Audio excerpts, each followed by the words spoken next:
Hanapin ninyo ang mga nawawalang tupa ng sambayanan ng Israel. Alam po natin na ang simbahan ay may dalawang trust. Yung internal at saka external. Inibahagi ko na binibigyan din kuminsan sa kapistahan ni San Pedro at ni San Pablo. Pero sa Ebanghelyo natin ngayon sa araw na ito ay yung internal. Pero hindi nangulugan na hindi na yung external. Sabi nga po rito, unahin. Hanapin ninyo ang mga nawalang tupa ng sambahayan ng Israel. So yung bahagi ng pagkilos, yung maintenance. Bagamat ngayon, yung internal, hindi lang maintenance, bahagi rin na may pagka-missionary. Ibig sabihin ng maintenance, yung mga nakagawian na ng mga pagkilos. Pero missionary, internally, siyang kaisipan natin komisyon ng missionary rin, yung lalabas tayo sa iba. Yung missionary na rin, na hanapin ang ilang mga pagkilos na inihingi gawa ng mga makabagong hamon ng daigdig na ito. Yung huling halimbawa na lamang, yung huling retreat at conference ng mga obispo at kung mga nakalipas na linggo, ang binigyan nila ng tuon ay kalikasan, care of Mother Earth, or care of creation, na nais nilang bigyan ng pagtugon. Kaya medyo may pagka-missionary sapagkat bagamat meron tayong mga ministry o environment, ay ang tutuusin ay hindi lahat. Tayo wala tayong ministry o environment. Pero nais sa bigyan ng diin para sa mga pangangalaga ng kalikasan. Nawa ay higit natin matugunan sapagkat gawa ng epekto ng tinatawag natin climate change.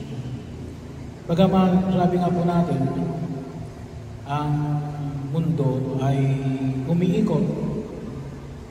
Sabi nga natin, mayroon talagang panahon na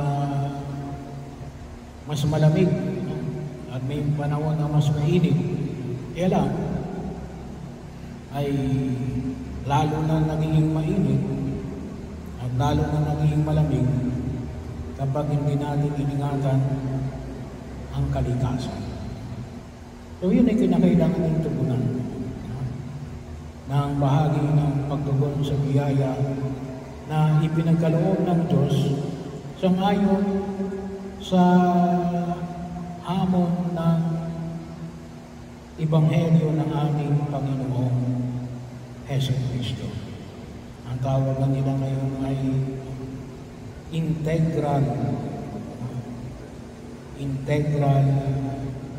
ministry of ecology. So, medyo malaki rin yung hamon na kinakailan natin magkilos. Ngayon, ngayong July, sinisimulan din ng munisipyo yung segregation. Sana ay magpatuloy. Mahirap po yun eh. Segregation, napakahirap po nun. Kahit dito na lamang eh. Kahit nasabihin mo sa mga naglilinis, sa sekretarya, sa mga Greeks, iwalay ang nabubulong sa hindi nabubulong. Wala na. Kasi matagalang pag-aaral ito at pagsasanay. Matagalang po itong pagsasanay at pag-aaral.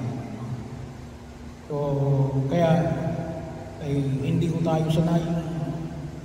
Tayo ay sanay lamang kung saan lamang magtapon. Doon lamang, kung saan lamang abutin.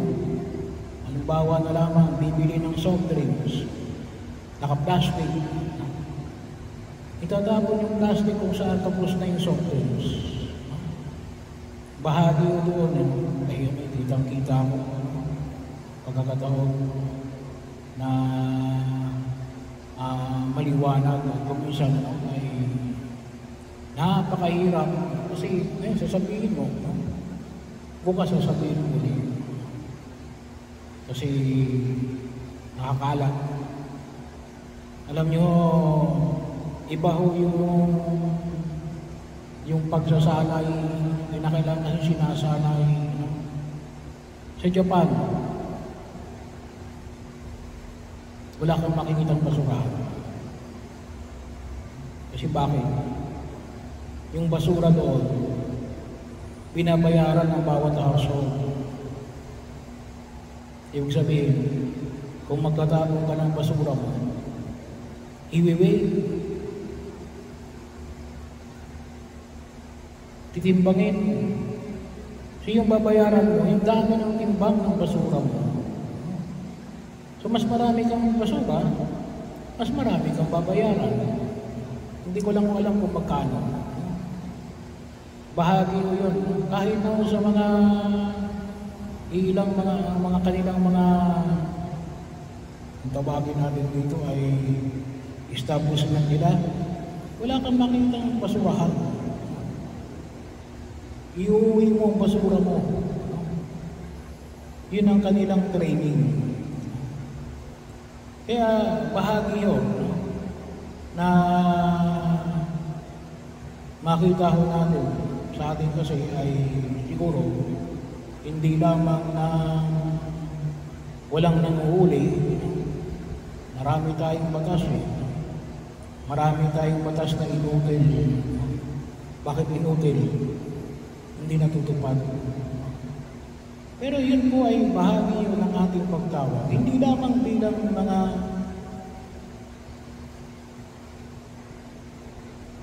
mamamayan ng bayan na ito. Ngunit bilang natin, bilang mamamayan ng bayan ng Diyos, na pangalagaan natin ang ating kalikasan. Pangalagaan natin ang ating inang daigdig. Pero yun, ay bahagi mo, sabi nga natin, na isa sa mga hamon natin, sabi nga rito, ay hanapin ninyo ang nawawalang tuba ng isang bahayan ng Israel. So, isa rin po yun sa mga maraming mga pagkilos na kinakailangan natin gawin bilang mga mananampalatayang Kristiyano Katoliko. Kung tusin marami pa, kaya lang yun ang nabigyan ko sapagkat yun yung ipinalabas ng press conference ng CBCP na siguro within this next week ay ilalabas sila yung kanilang mga statements at maliwanag na tumutugon sa hamon ng pangangalaga ng kaligtasan. Na bahagi tayo po ay mga bahagi o tayo ng bagong Israel. Hindi lang ito para sa mga Israelita, ngunit tayo bilang bayan ng Diyos. Kaya po, kapag naririnig ninyo ako sa kabatay, sinasabi ko na sa ngalan po ang bayan ng Diyos ay naikiramay, at tulad kanina, Scholastica, at saka si Ruben, ay nakikiramay, no? Sa ngalan ng parokya ng Nuestra Señora de la Natividad. Ang binanggit ko doon ay ang bayan ng Diyos. Sino yun? Tayo yun. Tayo yung bayan ng Diyos. Ang bagong Israel. Ang parokya na nabibilang sa parokya ng Nuestra Señora de la Natividad. Pero ito ang hamon ng Ebanghelyo ngayon sa araw na ito. At tuntusin, sabi ko nga, kinakailangan natin ng maraming magkagawa. Kasi yung Ebanghelyo kahapon, hindi lang po paring, pati yung mga laiko, kinakailangan din natin ng manggagawa. At marami pa po tayong grupo na nais na itayo. Kaya lang walang manguna. No? Paano may tatayo yan kapag walang itinutulong leader? Kaya panalangin ninyo. Panalangin ninyo. Nawa ay ang parokya ito ay may higit na pagkilos.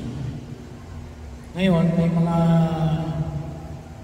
apat tayong parokyano na umaatin ng seminar tungkol naman sa buhay katiwala doon sa Mornese Field House. So, ipanalangin din natin sila. Yun naman ay tungkol sa buhay katiwala na programa po ito. Hindi ko lang ito programa. Programa ito ng Diocese ng San Pablo. Kuntusin, programa po ito ng buong simbahan. Kaya lang, sabi nga natin, ay mga pagkilos na kung saan ay nawa ay matugunan natin. At ipanalangin natin, marami pa akong matutusin. Pero yun ang idulog natin sa pamagitan ng ating